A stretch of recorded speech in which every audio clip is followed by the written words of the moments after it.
ഉടുപ്പി ഗാർഡനിൽ നിന്ന് ബ്രേക്ക്ഫാസ്റ്റ് കഴിച്ചിട്ടാകാം ഇന്നത്തെ യാത്ര. ഇപ്പോൾ സമയം രാവിലെ 7 മണിയായിട്ടുള്ളൂ. ഇപ്പോൾ തന്നെ ഇവിടെ അത്യാവശ്യം നല്ല തിരക്കായിട്ടുണ്ട്. ഇവിടുത്തെ കിച്ചൺ ഓപ്പൺ കിച്ചണാണ്. കിച്ചണിലെ ജോലിക്കാരെല്ലാം രാവിലെ പാഴ്സലുകളൊക്കെ നിറയ്ക്കുന്നതിൻ്റെ തിരക്കിലാണ്. കുറേയേറെ വിഭവങ്ങൾ രാവിലെ തന്നെ റെഡിയായിട്ടുണ്ട്. സുഖിയൻ പോലെ എന്തോ ഇരിക്കുന്നു, ഇതെന്താണെന്ന് മനസ്സിലായില്ല. ഇത് റവ കേസരി, ഗുലാബ് ജാമുൻ, മാംഗ്ലൂർ ബൺ, ഉഴുന്നുവട, അങ്ങനെ കുറേയേറെ ഐറ്റംസ് റെഡിയായിട്ടുണ്ട്. ഞങ്ങൾ ഉഴുന്നുവടയും മസാല ദോശയും ഒക്കെയാണ് വാങ്ങിയിരിക്കുന്നത്. നല്ല സൂപ്പർ മസാല ദോശയായിരുന്നു. ഇനി നമുക്ക് ഇന്നത്തെ കാഴ്ചകളിലേക്കും വിശേഷങ്ങളിലേക്കും പോകാം. ഫ്രണ്ട്സ്, ഞാൻ ലിൻഡ വർഗീസ്. ഇന്നത്തെ വീഡിയോയിലേക്ക് എല്ലാവർക്കും സ്വാഗതം. ബാംഗ്ലൂരിൽ നിന്ന് ഏതാണ്ട് 60 കിലോമീറ്റർ അകലെയുള്ള നന്ദി ഹിൽസിലേക്കാണ് ഇന്നത്തെ യാത്ര. പോകും വഴിയുള്ള കാഴ്ചകളും നന്ദി ഹിൽസിലെ കാഴ്ചകളും വിശേഷങ്ങളും ഒക്കെയാണ് ഇന്നത്തെ ഈ വീഡിയോയിൽ ഉൾപ്പെടുത്തിയിരിക്കുന്നത്.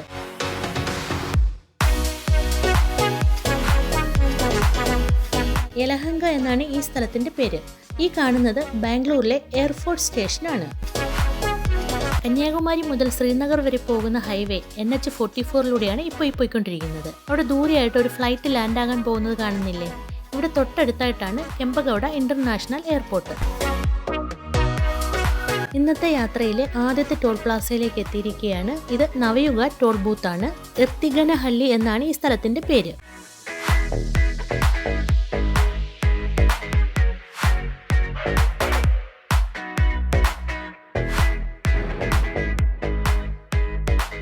ഒരു ടോൾ പ്ലാസ കഴിഞ്ഞ് അധികം ദൂരം കഴിയുന്നതിന് മുന്നേ തന്നെ അടുത്ത ടോൾ പ്ലാസയിലേക്ക് എത്തിയിരിക്കുകയാണ്. ദേവനഹള്ളി ടോൾവേ ആണിത്.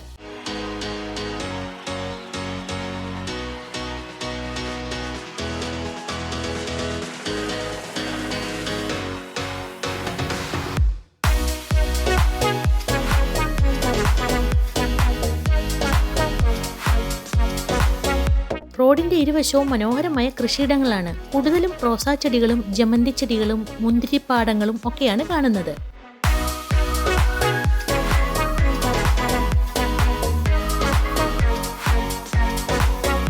JW മാരിയോട്ട് റിസോർട്ടും കൺവെൻഷൻ സെന്ററും ഒക്കെയാണ് ഈ കാണുന്നത്.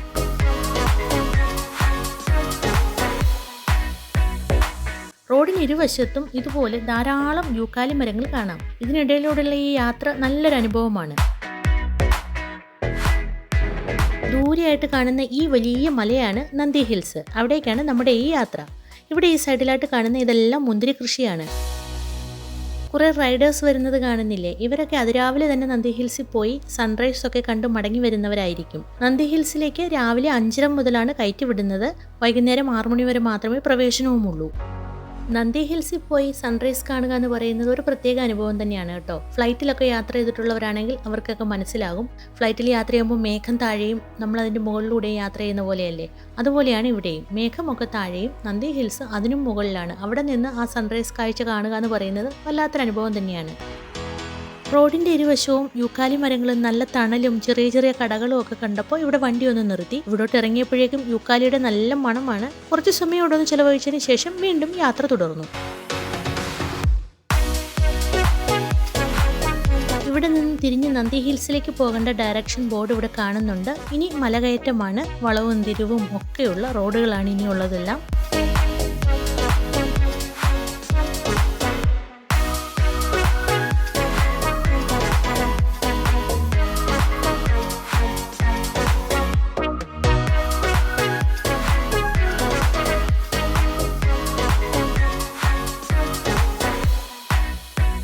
കുറച്ചു ദൂരം പിന്നിട്ട് കഴിഞ്ഞപ്പോഴേക്കും ഇവിടെ വലിയ ട്രാഫിക് ബ്ലോക്കായി. ഇവിടെ ഇപ്പോൾ ഒരു സൈഡിലേക്ക് മാത്രമേ വാഹനങ്ങൾ കടത്തിവിടുന്നുള്ളൂ. ഞങ്ങൾക്ക് പോകേണ്ട ഡയറക്ഷനിലേക്കുള്ള വാഹനങ്ങളെല്ലാം നിർത്തിയിട്ടിരിക്കുകയാണ്. കുറേ ദൂരത്തിലേക്ക് ഇങ്ങനെ വലിയ ബ്ലോക്കായിട്ട് കിടക്കുകയാണ്. ധാരാളം കുരങ്ങന്മാരെ ഇവിടെ കാണാൻ കഴിയുന്നുണ്ട്. ഇവന്മാരെ കൊണ്ട് വലിയ ശല്യമാണ്. കുഞ്ഞുകുട്ടി ആബാലവൃദ്ധ ജനങ്ങളെല്ലാം വന്ന് നിരനിരയായിട്ടിരിക്കുകയാണ്. എന്ത് കണ്ടാലും തട്ടിപ്പറിച്ചുകൊണ്ട് പോകും. ബാഗായാലും മൊബൈലായാലും ആഹാര സാധനമായാലും എല്ലാം. ഏതാണ്ട് 1 മണിക്കൂറിലധികമായി ഇവിടെ ഈ ബ്ലോക്കിൽ പെട്ട് കിടക്കാൻ തുടങ്ങിയിട്ട്. മിക്കവാറും എല്ലാവരും വണ്ടിയിൽ നിന്ന് വെളിയിലേക്ക് ഇറങ്ങി നിൽക്കാൻ തുടങ്ങി. കുഞ്ഞുങ്ങളൊക്കെ കരയാനും ബഹളം വെക്കാനും ഒക്കെ തുടങ്ങിയപ്പോൾ പലരും സമാധാനിപ്പിക്കുന്നതിന് വേണ്ടിയിട്ട് ജ്യൂസും ബിസ്ക്കറ്റും ഒക്കെ എടുത്ത് കൈ കൊടുക്കുമ്പോൾ തന്നെ ഈ കുരങ്ങന്മാർ അതെല്ലാം തട്ടിപ്പറിച്ചുകൊണ്ട് പോകുന്നുമുണ്ട്. കുറച്ച് സമയം ആയപ്പോഴേക്കും ഇവിടുത്തെ ഒരു ജീവനക്കാരനാണ്, ഒരു യൂണിഫോം ഇട്ട ഒരാൾ വന്നു. അദ്ദേഹത്തിനോട് ബ്ലോക്കിൻ്റെ വിവരം തിരക്കിയപ്പോൾ മനസ്സിലായത് നന്ദി ഹിൽസിൻ്റെ മുകളിൽ പാർക്കിങ്ങിൽ 300 വാഹനം പാർക്ക് ചെയ്യാനുള്ള സൗകര്യമേ ഉള്ളൂ. അവിടെ ഇനി കാലിയാവുന്നതനുസരിച്ച് മാത്രമേ ഇനി വാഹനങ്ങൾ മുകളിലേക്ക് കടത്തിവിടുകയുള്ളൂ. 10 വാഹനങ്ങൾ വെച്ച് മാത്രമേ ഇനി കടത്തിവിടുകയുള്ളൂ എന്നാണ് പറയുന്നത്. ഞങ്ങളിപ്പോൾ ബ്ലോക്കിൽ പെട്ട് കിടക്കുന്ന ഈ ഒരു സ്ഥലത്ത് നിന്ന് മുന്നിലോട്ടും പുറകിലോട്ടും ഇത്രയും വാഹനങ്ങൾ മാത്രമേ കാണാൻ കഴിയുകയുള്ളൂ. എത്രത്തോളം വണ്ടികൾ മുന്നിലും പുറകിലും ബ്ലോക്കിൽ പെട്ടിട്ടുണ്ടെന്നുള്ളത് കൃത്യമായിട്ട് മനസ്സിലാക്കാൻ കഴിയില്ല. കൂടുതൽ വാഹനങ്ങൾ മുന്നിൽ ബ്ലോക്ക് ആണെങ്കിൽ നന്ദി ഹിൽസിലേക്ക് പോകാതെ തിരികെ പോകാമല്ലോ എന്ന് കരുതി എത്രത്തോളം വാഹനങ്ങൾ ബ്ലോക്കിലുണ്ടെന്ന് നോക്കാനായിട്ട് ഞങ്ങളും വണ്ടിയിൽ നിന്ന് വെളിയിലിറങ്ങി മുന്നോട്ട് കുറച്ച് ദൂരം നടന്നു നോക്കി.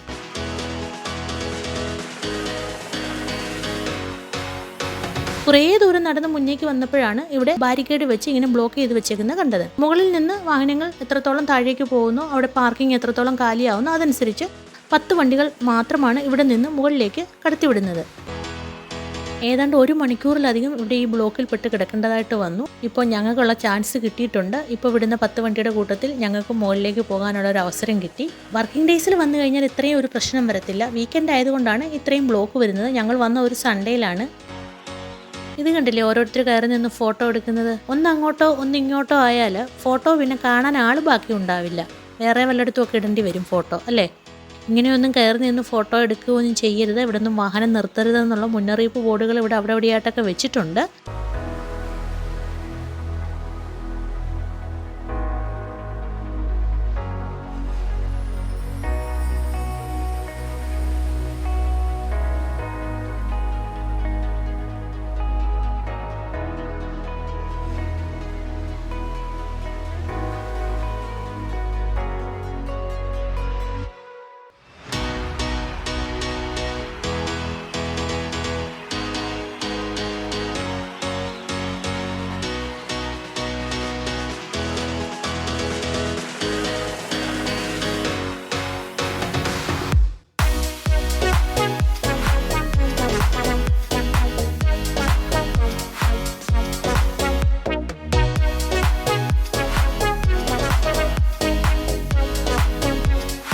ഇപ്പോൾ ഈ ഗൂഗിൾ മാപ്പ് കണ്ടിട്ട് ചില കുഞ്ഞു പിള്ളേർ ബുക്കിലൊക്കെ കുത്തിവരച്ച് പടം വരച്ചൊക്കെ വെക്കുന്ന ആ ഒരു ഇതില്ലേ കണ്ടിട്ട്, ഇത് തന്നെയാണ് ഇവിടുത്തെ റോഡിൻ്റെ അവസ്ഥ. വളവും തിരിവും കയറ്റവും ഒക്കെയാണ്. വളഞ്ഞു തിരിഞ്ഞു പോകുന്നത് കൊണ്ട് തന്നെ ഇതേ കണ്ടില്ലേ, മുകളിലൂടെ വാഹനം പോകുന്നതും നമുക്ക് കാണാം, ഇവിടെ താഴെ കൂടെ വാഹനം പോകുന്നതും കാണാം. ഇങ്ങനെ വളഞ്ഞു തിരിഞ്ഞ് കിടക്കുകയാണ്.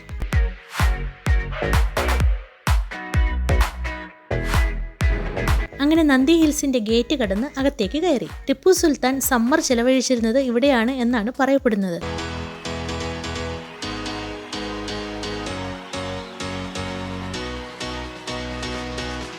അകത്തേക്ക് കയറിയപ്പോൾ തന്നെ നല്ല തിരക്ക് കാണുന്നുണ്ടായിരുന്നു. വണ്ടികളൊക്കെ പാർക്കിങ്ങിനായിട്ട് വെയിറ്റ് ചെയ്തിരിക്കുന്ന ഒരു കാഴ്ചയാണ് കണ്ടത്.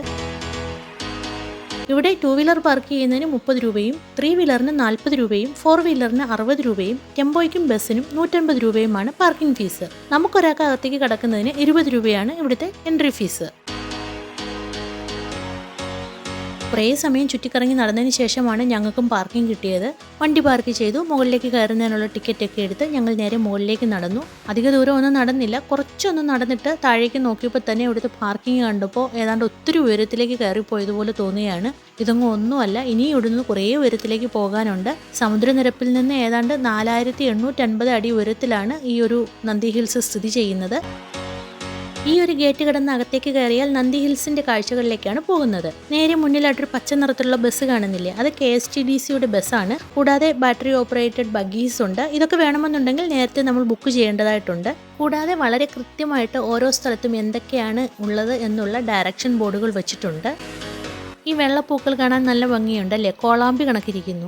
ഇതുപോലെ പല വർണ്ണത്തിലുള്ള പൂക്കളും ചെടികളും വലിയ വലിയ മരങ്ങളും ഒക്കെ കൊണ്ട് നിറഞ്ഞതാണ് ഈ ഒരു നന്ദി ഹിൽസിലെ കാഴ്ചകൾ. ഇവിടെ ഒരു വലിയ കുളം കാണുന്നുണ്ട്. കുളത്തിൻ്റെ അടുത്തേക്കൊന്നും നമുക്ക് പോകാൻ കഴിയില്ല, ദൂരെ നിന്ന് മാത്രമേ കാണാൻ കഴിയൂ. ഇതിൽ നിറച്ച് പല നിറത്തിലുള്ള മത്സ്യങ്ങളുണ്ട്.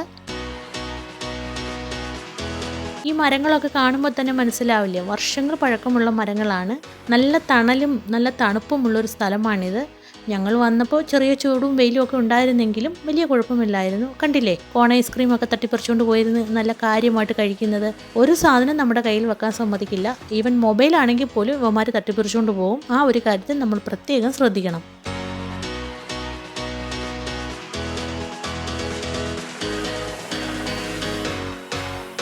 അങ്ങനെ കുറച്ചു ദൂരം മുകളിലേക്ക് നടന്നതിന് ശേഷം താഴേക്ക് നോക്കുമ്പോഴുള്ള കാഴ്ച ഇതാണ്.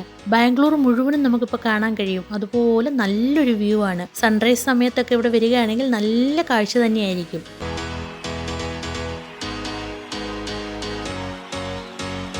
ആരൊക്കെയോ വിശിഷ്ട വ്യക്തികളൊക്കെ ഇപ്പോൾ ഇവിടെ ഉള്ളിലുള്ളതായിട്ടാണ് കാണുന്നത്. അവരുടെയൊക്കെ വണ്ടികളൊക്കെ ഇവിടെ അവിടെ ഇവിടെയായിട്ട് കാണുന്നുണ്ട്.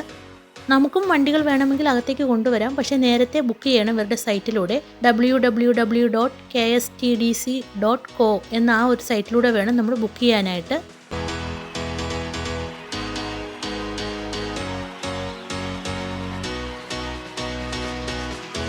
നടന്നു പോകാനുള്ള വഴിയെല്ലാം നല്ല വൃത്തിയായിട്ടാണ് കിടക്കുന്നത്. മരങ്ങൾക്കിടയിലൂടെയുള്ള ഈ ഒരു യാത്ര ശരിക്കും ഒരു പ്രത്യേക അനുഭവം തന്നെയാണ്.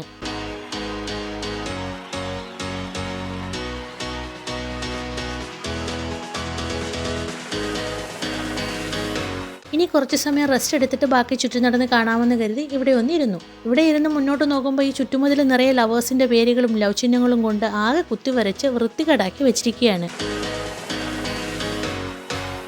ഇവിടെ നിന്ന് താഴോട്ട് നോക്കിക്കേ, ഈ കാണുന്ന റോഡ് കണ്ടോ? വണ്ടികളൊക്കെ പോകുന്ന കണ്ടിട്ട് ഉറുമ്പ് പോകുന്ന പോലെയുണ്ട്. അത്രയ്ക്ക് ഉയരത്തിലാണ് ഇപ്പോൾ നമ്മൾ നിൽക്കുന്നത്. ഈ കാണുന്ന വഴിയിലൂടെയാണ് ചുറ്റിക്കറങ്ങി ഈ ഒരു പാർക്കിങ്ങിലേക്ക് എത്തിയത്. ഈ ഒരു മതിലിലൊക്കെ ഇങ്ങനെ ലവ് ചിഹ്നവും പേരുകളും ഒക്കെ എഴുതി വെച്ചേക്കുന്ന കണ്ടിട്ട് എന്താണ് നിങ്ങളുടെ ഒരു അഭിപ്രായം? എന്ത് ചെയ്യരുതെന്ന് പറയുമോ അത് ചെയ്യുക എന്നുള്ളതാണല്ലോ ചിലർക്ക് സന്തോഷം കിട്ടുന്ന കാര്യമല്ലേ? ഇങ്ങനെയൊക്കെ എഴുതി വെച്ച് കഴിയുമ്പോൾ എന്താ ഈ കമ്മിതാക്കൾക്ക് അവരുടെ പ്രേമം പൂത്തുലയുമോ? എന്തിനാണ് ഇങ്ങനെയൊക്കെ ചെയ്യുന്നത്? ആകെ വൃത്തികേടാക്കി വെച്ചിരിക്കുന്നു. ശരിക്കും ഇത് ഇന്ത്യയിൽ മാത്രമേ നമുക്ക് ഇങ്ങനെ കാണാൻ കഴിയുകയുള്ളൂ. ട്രെയിനിൽ കയറിയാലും ചില ബസ്സുകളിൽ കയറിയാലും ചില പബ്ലിക് ടോയ്ലറ്റുകളിൽ കയറിയാലും ഇതുപോലെയുള്ള ടൂറിസ്റ്റിക് പ്ലേസുകളിൽ വന്നാലും ഒക്കെ ഇതുപോലെ കാണാം. എന്തിനാണ് ഇങ്ങനെ കുത്തിവരച്ചതെല്ലാം വൃത്തികേടാക്കുന്നതെന്ന് ചോദിച്ചാൽ ഒരു പിടിയുമില്ല. കണ്ടില്ലേ, സ്പ്രേ പെയിന്റ് സഹിതമാണ് കൊണ്ടുവന്ന് എഴുതി വെച്ചേക്കുന്നത്. ഇന്ത്യക്ക് വെളിയിലോട്ടൊക്കെ പോയി കഴിഞ്ഞാൽ ഇങ്ങനെയൊന്നും കാണാൻ കഴിയില്ല. പിന്നെ ചില ഇന്ത്യക്കാരൊക്കെ ചെല്ലുന്നിടത്തും ഈ ഒരു സ്വഭാവം കാണിക്കാറുണ്ട്. ഈ പാറയുടെ മുകളിൽ 1-2 അമ്പലങ്ങളുണ്ട്. അവിടെ പോയി അതൊക്കെ ഒന്ന് കാണണമെന്നുണ്ട്. ഞങ്ങൾ ഒരു കുപ്പി വെള്ളം പോലും കയ്യിലെടുത്തിട്ടില്ലായിരുന്നു. ഒരു ചുവട് മുന്നോട്ട് നടക്കാൻ പറ്റാത്ത രീതിയിൽ ആകെ അവശയായിപ്പോയി. കുറച്ച് സമയം ഇവിടെ ഇരുന്ന് റെസ്റ്റൊക്കെ എടുത്തതിന് ശേഷം മുന്നോട്ട് നടന്നപ്പോൾ ഒരു വെയിറ്റിംഗ് ഏരിയ കണ്ടു. അവിടെ ചെറിയൊരു കടയുണ്ട്. അത്യാവശ്യം റിഫ്രഷ്മെന്റിന് വേണ്ടുന്ന ചില സാധനങ്ങളൊക്കെ അവിടെ ഉണ്ട്. കൂൾ ഡ്രിങ്ക്സും ഐസ്ക്രീമും അങ്ങനെയൊക്കെ. പക്ഷേ വാങ്ങി കഴിക്കുമ്പോൾ സൂക്ഷിച്ച് കഴിച്ചില്ലെങ്കിൽ അത് കുരങ്ങന്മാർ കൊണ്ടുപോകും. ഈ കാണുന്നതാണ് ഒരമ്പലം. ഇനി നേരെ അവിടേക്ക് പോവുകയാണ് ഞങ്ങൾ. നമുക്ക് ഈ നന്ദി ഹിൽസിന്റെ ഗേറ്റ് കടന്ന് അകത്തേക്ക് കയറുന്നതിന് 20 രൂപ കൊടുത്ത് ടിക്കറ്റ് എടുക്കണം. പക്ഷേ ഞാനിവിടെ കുറേയേറെ ഭിക്ഷാടനക്കാരെ കണ്ടു. ഇവരൊക്കെ എങ്ങനെയാണ് ഇതിൻ്റെ ഉള്ളിലേക്ക് കയറി വരുന്നതെന്ന് ഒരു പിടിയും കിട്ടിയില്ല.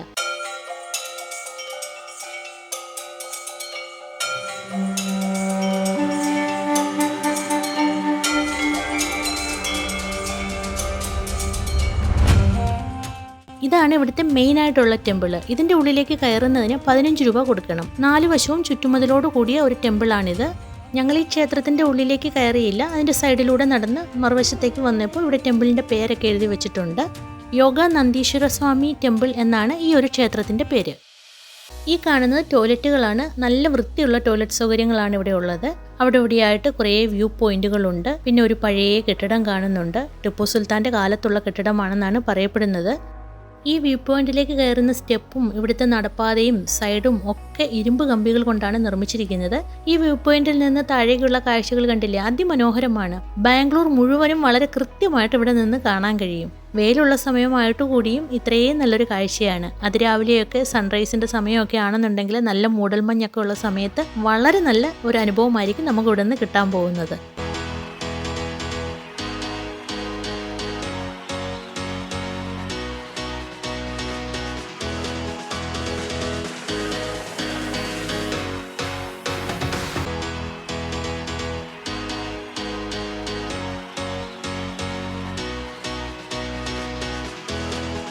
ടിപ്പു സുൽത്താന്റെ കാലം മുതലേ ഉള്ള ആ പഴയ കെട്ടിടത്തിന്റെ ഉള്ളിലേക്ക് ഒന്ന് കയറി നോക്കി. ഒട്ടും മെയിൻറ്റൈൻഡ് അല്ല, മുഴുവനും വൃത്തികേടായിട്ട് കിടക്കുകയാണ്. ഇതിന്റെ ഉള്ളിലേക്ക് കയറിയപ്പോൾ മനസ്സിലായൊരു കാര്യം, ഒരു വീടിന് വേണ്ടുന്ന എല്ലാ കാര്യങ്ങളും ഇതിന്റെ ഉള്ളിലുണ്ട്. മുറികളും കിച്ചണും ബാത്റൂമും ഒക്കെയുണ്ട്. ഇവിടെയും നമ്മുടെ കലാകാരന്മാർ അവരുടെ കരവിരുതുകളെല്ലാം കാണിച്ചിട്ടുണ്ട്.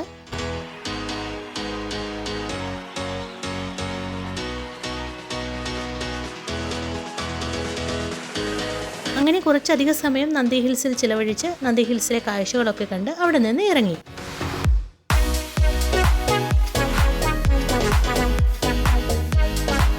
തിരികെയുള്ള യാത്രയിലും റോഡിന്റെ ഇരുവശവും മനോഹരമായ കാഴ്ചകളൊക്കെ ഉണ്ടായിരുന്നു. റോഡ് പണി നടക്കുന്നത് കൊണ്ട് അവിടെ അവിടെയായിട്ട് റോഡ് വളരെ മോശമായിരുന്നു. ഗൂഗിൾ ചേച്ചി ഷോർട്ട് കട്ടിലൂടെയൊക്കെ കൊണ്ടുപോയി. വളരെ മോശമായ റോഡായിരുന്നു മിക്ക സ്ഥലത്തും. പല സ്ഥലത്തും നല്ല മനോഹരമായ കൊത്തുപണികളോട് കൂടിയ അമ്പലങ്ങളൊക്കെ കാണാമായിരുന്നു. കർണാടകയുടെ ഒരു പ്രത്യേകതയാണ് ഇത്രയും മനോഹരമായ അമ്പലങ്ങൾ.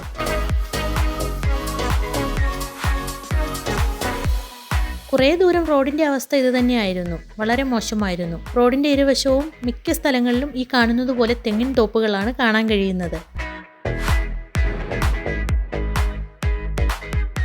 കുറച്ചു ദൂരം പിന്നിട്ട് കഴിഞ്ഞപ്പോഴേക്കും സ്റ്റേറ്റ് ഹൈവേ 74 കയറി. നെലമംഗല ചിക്കബല്ലാപൂർ റോഡാണിത്. പോകും വഴിയുള്ള ചെറിയ ചെറിയ കാഴ്ചകളൊക്കെ കണ്ട് ഇനി നേരെ തിരിച്ച് മംഗലാപുരത്തേക്കാണ് യാത്ര.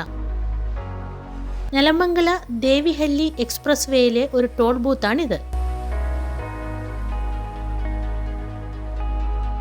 ഈ പോകുന്ന കാറിന്റെ മുൻ സീറ്റിൽ ഒരാൾ തലയൊക്കെ വെളിയിലേക്ക് ഇട്ടിരുന്ന് യാത്ര ചെയ്യുന്നുണ്ടോ?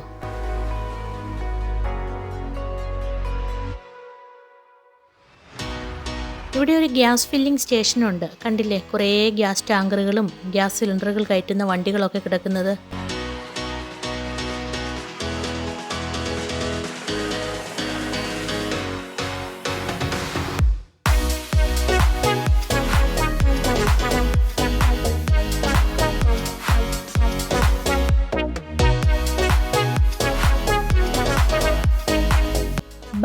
ബാംഗ്ലൂർ ഹൈവേ നമ്പർ 75 മുറൂർ എന്ന സ്ഥലത്തുള്ള ഒരു ഹോട്ടലാണിത്. ഇത് കണ്ടാൽ ഒരു വീടിൻ്റെ പോലെയില്ലേ? ഉള്ളിലേക്ക് കയറി നോക്കിയാലും നല്ല രസമാണിത് കാണാനായിട്ട്. ശരിക്കൊരു വീടിൻ്റെ പ്രതീതിയാണ് ഇവിടെ.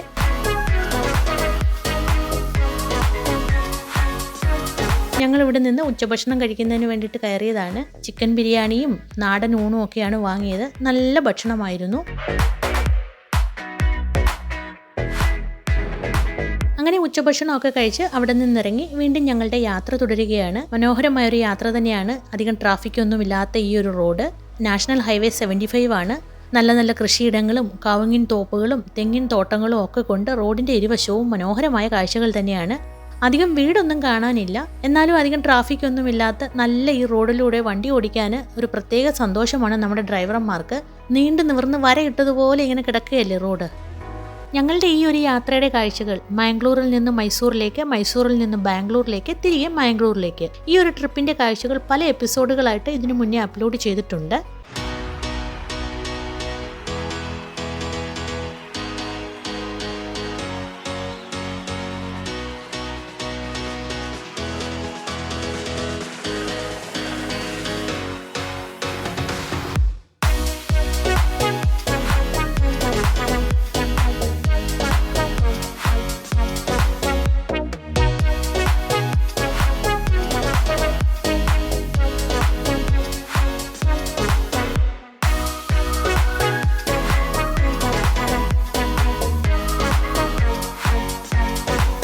അങ്ങനെ ഹസൻ സിറ്റിയിലേക്ക് എത്തിയിരിക്കുകയാണ്.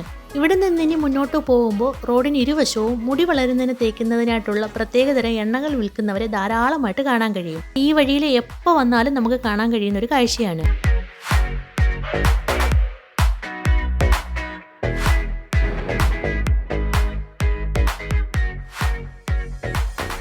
കുറേ സൈക്കിൾ സവാരിക്കാരെ കാണുന്നുണ്ട്. അവരുടെ വസ്ത്രമൊക്കെ കണ്ടിട്ട് പട്ടാളക്കാരാണെന്ന് തോന്നുന്നു. സൈക്കിളിൽ എഴുതി വെച്ചേക്കുന്നതൊക്കെ മുഴുവനും കന്നഡ ആയതുകൊണ്ട് ഒന്നും പിടികിട്ടിയില്ല.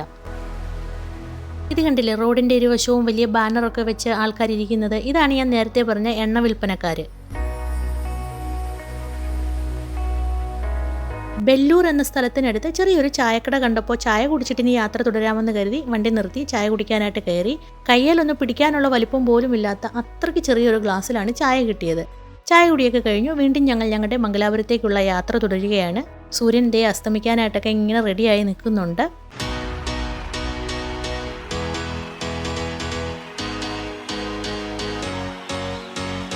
ഇനി മുന്നോട്ട് കുറേ ദൂരം ഗാർഡ് സെക്ഷനിലൂടെയുള്ള യാത്രയാണ്. സന്ധ്യയായ ഈ സമയത്ത് ഗാർഡ് സെക്ഷനിലൂടെ യാത്ര ചെയ്താൽ എങ്ങനെയിരിക്കും? മനോഹരമായ ഈ യാത്രാ കാഴ്ചകളൊക്കെ ആയിട്ട് ഞങ്ങളുടെ ഈ യാത്രാവിശേഷം ഇവിടെ അവസാനിപ്പിക്കുകയാണ്. ഇനി മറ്റൊരു വീഡിയോയിലൂടെ നല്ല കാഴ്ചകളും വിശേഷങ്ങളും ഒക്കെ ആയിട്ട് കാണാമെന്ന പ്രതീക്ഷയോടെ സൈനിങ് ഓഫ് ലിൻഡ വർഗീസ്.